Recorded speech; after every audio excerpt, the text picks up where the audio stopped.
презентация, у меня просто визуальное подкрепление, поэтому я прошу не относиться к ней как презентация, просто чтобы, пока я говорила, вы смотрели не только на меня. Так, киноархитектура, это я такой тезис действительно прям делала уже по дороге сюда, для того, чтобы вы понимали. Я хочу поговорить о той сфере кино, которая оставляет следы. То есть, да, здесь есть безусловные люди, явления, факты. Очень часто мы, когда говорим о кино, мы погружаемся в сферу производства. Мы к ней обязательно обратимся, тем более, что в 1927 году, в принципе, был создан первый игровой фильм «Булат Батыр», который в контексте современной истории звучал очень гордо. В общем-то, вот это можно приписать к уникальности. Для сравнения скажу, что у кинопремии «Оскар» еще не было номинации фильма на иностранном языке. У Татарстана был полноценный игровой фильм, действительно полнометражный, причем все-таки о производстве я начну. Причем релиз был в 1927 году, это не мой фильм. И самое интересное, там ассистентом работал Пырьев, который потом долгое время руководил Мосфильмом, тот самый знаменитый, и Каюм Поздняков. И, в общем, это во всех смыслах очень интересная картина. Она есть в Ютубе, можете посмотреть, абсолютно открытый доступ. И там есть с точки зрения локации очень интересные вещи. И даже последний громкий проект «Киношники говорят крайне», я не совсем киношник, поэтому все-таки последний громкий проект был «Зулейха открывает глаза». В принципе, можно тоже сделать некую отсылку и перекличку. Она снималась о периоде 20-30-е годы, а Булат Батыр тоже снимался. Это примерно та же история, когда московский проект, московский ресурс приезжает на нашу территорию и оставляет следы. Там было очень много интересных вещей, в том числе тот хайп с грязью, который вы все, наверное, наблюдали в сети. С кем-то из вас, наверное, даже спорила, потому что защищала. Там будет 4 минуты выработки, естественно, грязь только на общаке появится, все остальное время будет великолепно играть Маковецкий. Вот. Просто перекрывать весь город на месяц не было смысла. Это сериал, хотя снят по хорошим индустриальным меткам. Так вот, в «Булате Батыре» тоже была интересная история, на самом деле. Наша землячка снималась, она московская актриса была, снимала «Родина сказания». И, значит, московский режиссер был уверен, что он приедет сюда, сейчас всех на коней женщин посадит, татарчик, все нормально будет. Ипподром есть, лошади, все хорошо. А татарчики вдруг взбунтовались. Один в один историю говорит, мы не будем садиться на лошадей, вообще-то у нас это делают только в деревнях, и тут тайком. Села на коня, в общем, прокольцевала, показала всем это, и тогда наши сказали, о чем мы не хуже их тоже сели, все получилось. Кино, в общем, создалось. Вот.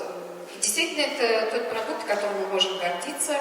Извините, но я буду так иногда называть кино, потому что это действительно достойная работа в контексте существования. Кстати, когда показывали, по-моему, в Германии фильм, какой-то сумасшедший порвал афишу, был какой-то бунт, то есть есть очень много интересных анекдотичных историй. Вот. Но все-таки я хочу поговорить не о производстве. Когда мы очень часто там слышим, вот, раньше снимали шедевры, сейчас все плохо. На самом деле, успех кино, в том числе советского, и начало вот этих вот шедевральных фильмов, обеспечивал в том числе и прокат. Потому что, когда недавно для каких-то спецпоказов я стала исследовать фильмографию большой компании, я тоже поняла, что процент так себе фильмов тоже велик, на самом деле. Юзаем, в общем-то, на одно и то же. Так вот, кинопрокат, он не только потому, что не было интернета, спасал кино, и не только госзаказ спасал кино, естественно, это все тоже ключевые моменты, которые связаны с госзаказом, коммунизм, все хорошо. Это еще и пленочная логистика. И пленочная логистика управляла народом. То есть 2-3 копии, они тяжелые, они дорогостоящие, один полнометражный фильм просто доставить было очень дорого, естественно. Это совершалось так, 2-3 копии. Но ограниченное количество копий приходило в город, кто уже в советское время помнит, это, например, «Родина», Татарстан, премьерные кинотеатры. И дальше те зрители, которые жили в центре, не хотели попасть на премьеру, приходили туда, и дальше эти пленочки ходили по кинотеатрам, а послушно ходил по всем кинотеатрам. И, соответственно, по телевизору у нас как бы ограниченный контент, интернета у нас нет. И, в общем-то, все фильмопроизводство зарабатывало в залах, а не на производстве. И кинопрокат очень важная вещь, несмотря на то, что я вас погружаю в эти индустриальные вещи, она оставляет следы. И и восходит к кинопоказу. Если вы вспомните фильм «Человек с бульвара Капуцинов», там Фёрст, в принципе, миссионер, кинопрокатчик, кинопоказчик даже. И если вы вспомните фразу, когда Табаков говорит: когда я вижу перед собой человека, которому ничего не нужно, значит, ему нужно все. Теперь перейдем к слайду. Итак, как тут все. Уличный кинопоказ. В общем-то, кино запускает две вещи: технический прогресс и такие миссионеры, как мистер Фёст. Вот смотрите, Казань, Панаевский сад. Были, конечно, показы. Кино распространялось достаточно быстро, после люмьеровского показа в течение года по всему миру, вся Россия, там даже небольшие города, в общем-то, освоили кинопоказ. Вот уличный кинопоказ считается как-то точкой отсчета в Панаевском саду. На самом деле были до него показы. Но это считается такой стартовый знаковый, когда можно говорить о полноценном уже прокате. Вы просили соотносить с современностью, могу гордиться. Уличные кинопоказы у нас, в общем-то, сейчас широко развиты. Не могу, не буду скромничать, есть роль нашей группы «Рим кино» в том, что эти уличные показы были. А в 24 году, в общем-то, и стартовал этап кинопроката. Я хочу сказать, что есть один очень великий человек, то есть был Ахат Беляев. Рекомендую найти фильм, тоже в открытом доступе, в Ютубе, через биографическую зарисовку, там весь советский кинопрокат. На самом деле, эта информация, всем, вот, кого интересует исторический контекст, он как раз ставил кинопрокаты, все эти кинотеатры, которые плохо отапливались. То есть, когда вот это все нужно, все было мощности запускать, он руководил как раз в советское время. И, конечно, в Казани были фильмы хроникальные. В 18 году вот это все. Но именно кинотеатры запустили такую вещь. Владельцы кинотеатров были типа Фёрста, они были все-таки такие меценаты, бизнесмены, но такие увлеченные люди. Они могли в то время, владельцы кинотеатров, заказать, представляете, иностранных специалистов, иностранную технику, чтобы сделать, раньше это называлось фотоснимки. То есть у нас, например, один из первых фотоснимков, это как раз автопробег, сделанный по заказу муниципалитета какого-то по Лаишевскому тракту. Вот, пожалуйста, еще на связи с Зуликовой. Именно потому, что благодаря Зулихе у нас появилась глобальная декорация, тот след, который кино оставляет на земле. Вот. Поэтому такие понятия, такое понятие, как кинопоказ, это, безусловно, то, что оставляет. Вот этого следа уже, по-моему, нет. Там что-то другое сейчас вообще нет. Ну, то есть ничего не напоминает. Я имею в виду Панаевский сад. А хотелось бы, хотя бы табличку. Потому что вот киноздание. Это кинотеатр Родина, который назывался в самом начале, конечно же, никакая не Родина. Вот. Это кинотеатр как раз остаток эпохи кинопроката успешного. Почему? Ну, сейчас, конечно же, там еще Дорезервер, еще куча всего, но это хотя бы действительно кинотеатр, один из самых важных премьерных, в общем-то. Хотя кинотеатры, сеть кинотеатров, куда ни пойди, вот прям каждый из них памятник, даже те, кого нет. Сейчас я вам покажу там остатки Бузовцев, фотографии. Вы все помните такие кинотеатры, как Эдель, Комсомолец, которые сначала превратились в меты различные, а потом уничтожились. Это был крах эпохи пленки.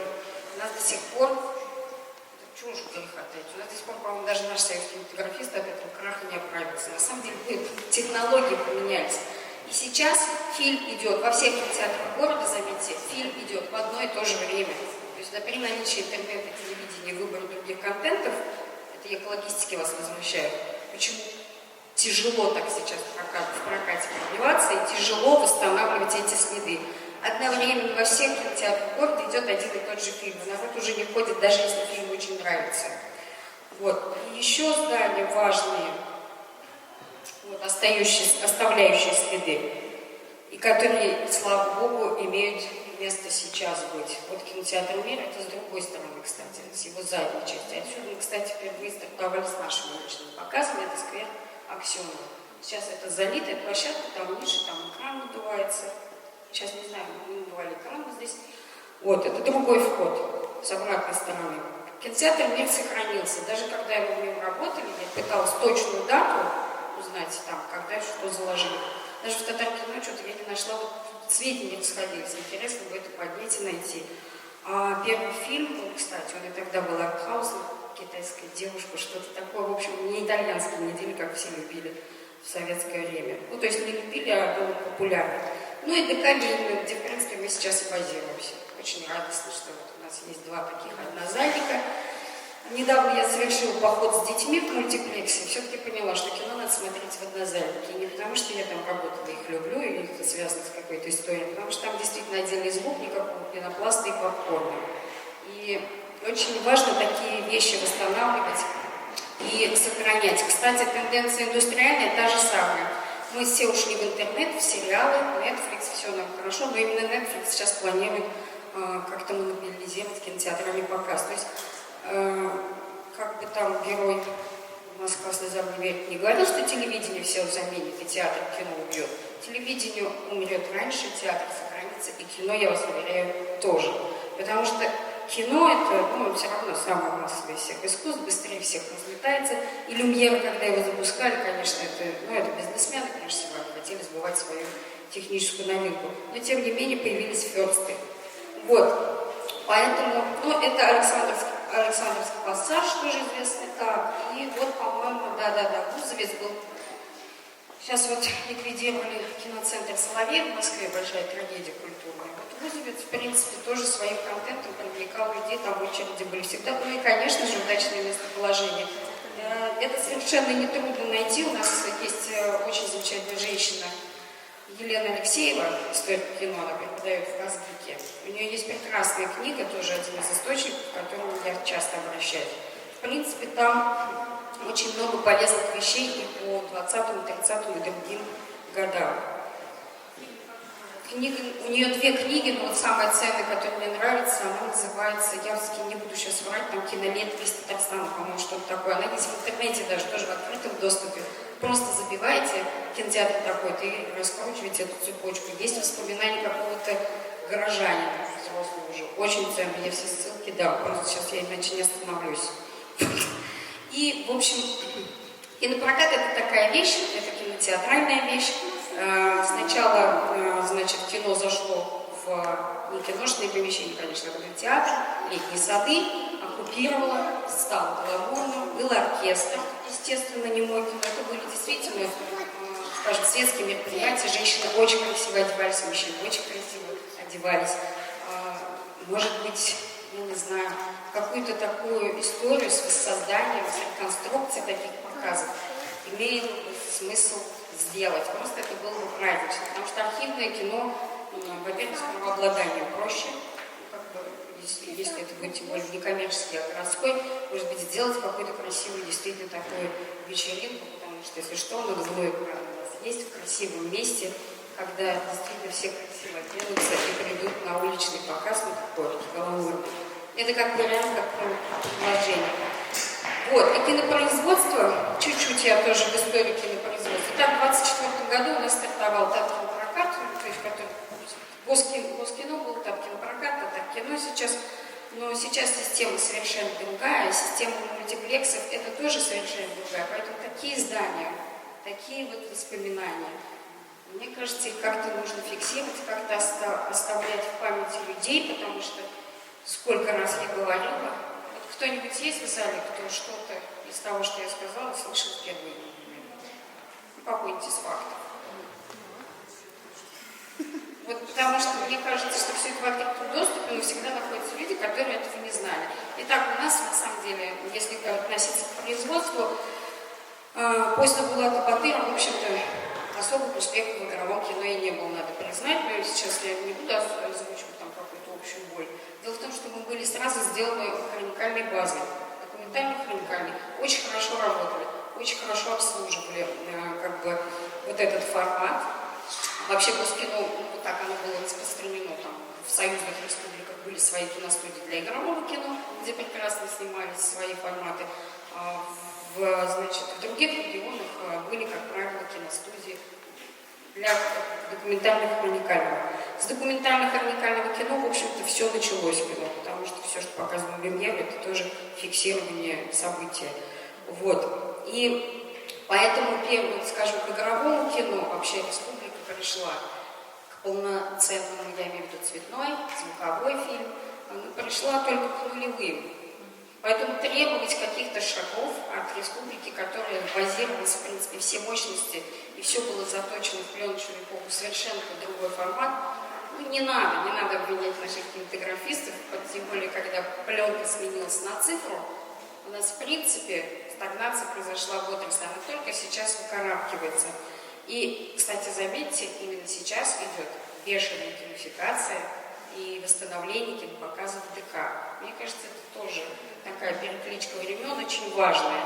И, в принципе, это совершенно правильный шаг, потому что именно благодаря кинофикации, в том числе и российское национальное кино, может попадать в зал. Другое дело, что кинопрокат не совсем правильно работает. Ну, с этим просто надо работать. Ну, в общем, я, наверное, заканчиваю, потому что я про это все говорю бесконечно, если вопросы.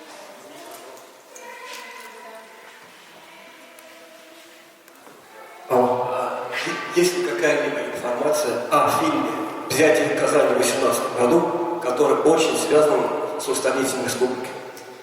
Я сама пыталась искать еще, более того, Вентров, например, я нашла фильм «Вторжение татар», тоже 17 года. Говорит, тоже редкая, уникальная вещь.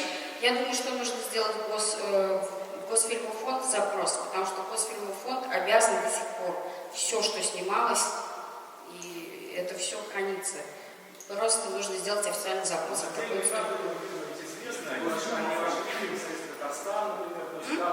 Кадры отдельно из этого фильма, они вошли, они есть. Да. То есть Госфильмофонд — это такой большой склад. Например, есть фильм «Советский Татарстан», да, к 70-летию, в смысле, в 70-е годы делали. Там отдельные кадры из этого фильма туда вошли. Ну, чуть-чуть, да, конечно. Но вот я просто говорю, что есть самые. Еще какие-то кадры тоже больше, чем в этой версии, тоже были в архивах телевидения, но я не знаю, по-моему, тоже это не полное количество. Вообще у нас есть архив, в принципе, ну, наш казахский. Я думаю, что там есть. Просто надо в виду. Госфильмофонд, это который в Красногорске находится, в Московской области? Да. На запрос? Да. Нет, они отвечают на запрос. Я имею в виду, это какой-то человек должен на запрос, не просто республика. В принципе, человек тоже может, но Госфильмофонд, структура с наследием советской эпохи, бюрократическая. Связано с тем, что там в кадрах в фильме Троцкий фигурировал, да? И это, Да. вырезалось там и так далее. То есть там были свои моменты с этим фильмом. Если вам лично интересно, то запрос я могу даже от нашей компании сделать. Вот просто мы можем сейчас обменяться контактами. Просто чтобы широкий круг людей мог ознакомиться с этим фильмом. Вот, ладно, хорошо. Да, очень хотели. Старый Казань, только из-за этого. Я видел эти кадры только вверх и услов. Нет, Казань там чуть-чуть есть, там вот есть Проход. проход. Они проходят, знаменитые. Да. То есть, на самом деле, если мы говорим о том, что здесь была в основном документальная и хроникальная база, то, наверное, есть возможность как-то собрать прямо опять линейку таких хроник про СССР и посмотреть, как конструировалось. То есть понятно в целом, как конструировалось, но интересно, как в частности конструировалось образ СССР, изменения, которые с ним происходят. Вот, и как это показывается, тоже другой. На новом совещании была просто идея открывать закрытые пространства, связанные с СССР, с мозаиками и так далее. Может быть, вот как раз через сеть ДК и кинотеатров, может быть, и нужно документальную хронику перемонтировать там тематически и сделать. Спасибо. Вот еще вопрос. Кстати, еще я добавлю. Дело в том, что на Мосфильме была финансовая программа, когда они региональные фильмы тоже восстанавливали. Я помню наш архив, вот тот же Булат Батыров в 2К, по-моему, 2К даже есть восстановлены. То есть для показов в кинотеатре. Часть про советский период, часть фильмов реально есть восстановлены для кинотеатральных показов. Они есть в архиве. Это я точно знаю, это еще было лет 5 назад. То есть, получается, в интернете его нет? Что-то есть в интернете, вы понимаете, если, конечно, когда мы смотрим хронику, да, мы простительно как-то относимся, ну, понятно, да, там и шарошки, и вот эта рваная пленка, она даже романтику какую-то дает. Что-то есть, но есть не все, потому что просто, чтобы это в интернет было выложено, это должно быть где-то складировано, это скромно, а складируется все в Госфильмофонде. Если больше нет вопросов, огромное спасибо. Всем за внимание.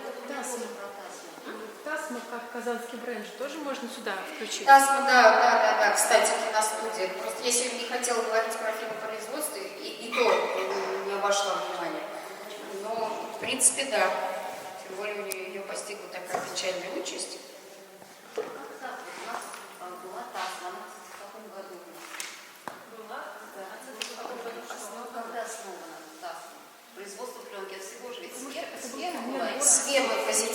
Давайте микрофон. Совершенно верно.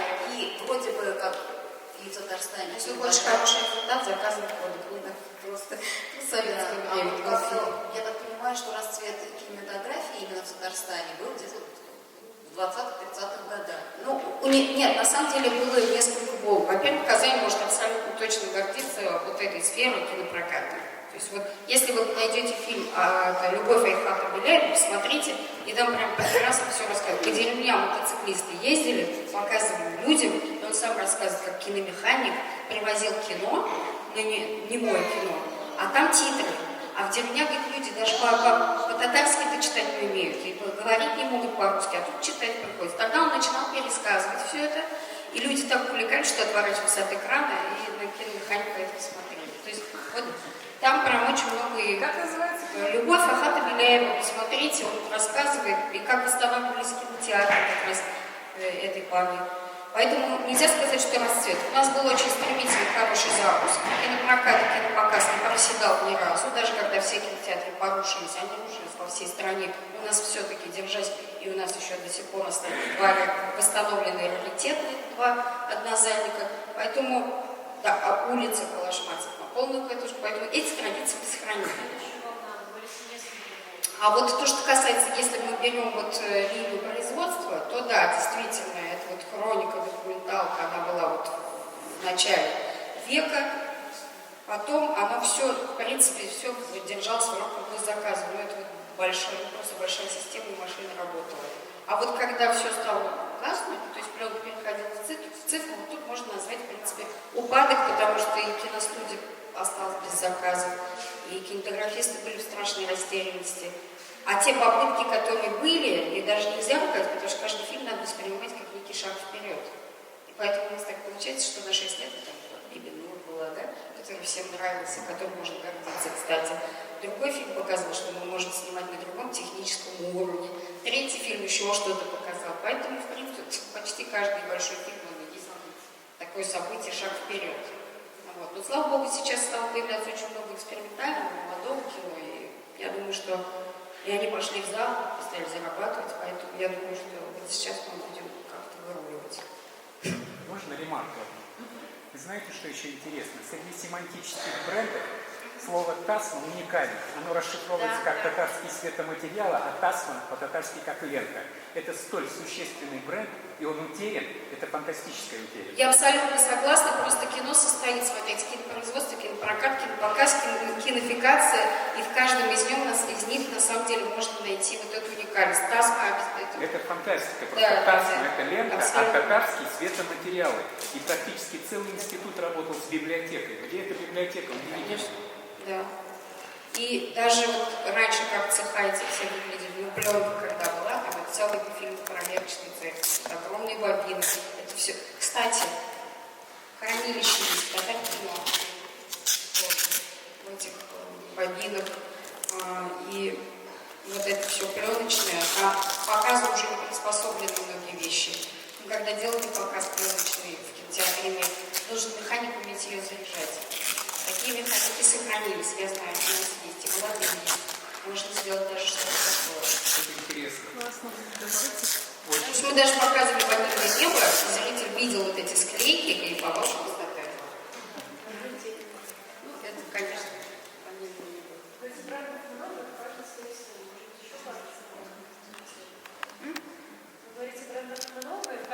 Давайте, да, если технически, сейчас вот, я просто вот сейчас вам навру, это все-таки технический термин, да, допустим, давайте я вам как-то вдогонку пришлю, наверное. То есть у нас по кинопрокату, по кинопоказу, это, в принципе, можно обратиться к книге Елены Алексеевны, запишите там все кинотеатры, фамилии, вот эти все, есть и Петцольты, есть и, значит, вот, люди, которые из бизнеса приходили в кино. Да. И есть там как раз момент фильма производства, ТАСМа — это технический момент. Ее, наверное, с киностудией стоит связать, я думаю, правильно вот так. Вот. А если я порвусь, я еще что-то вышлю. Ну и посмотрите этот фильм, может, Еще один момент такой есть. Там был институт прекрасный. Он занимался перспективными технологиями. И впервые для космоса разрабатывали не на базе серебра, а на базе золота. Это очень интереснейшая такая страница в истории.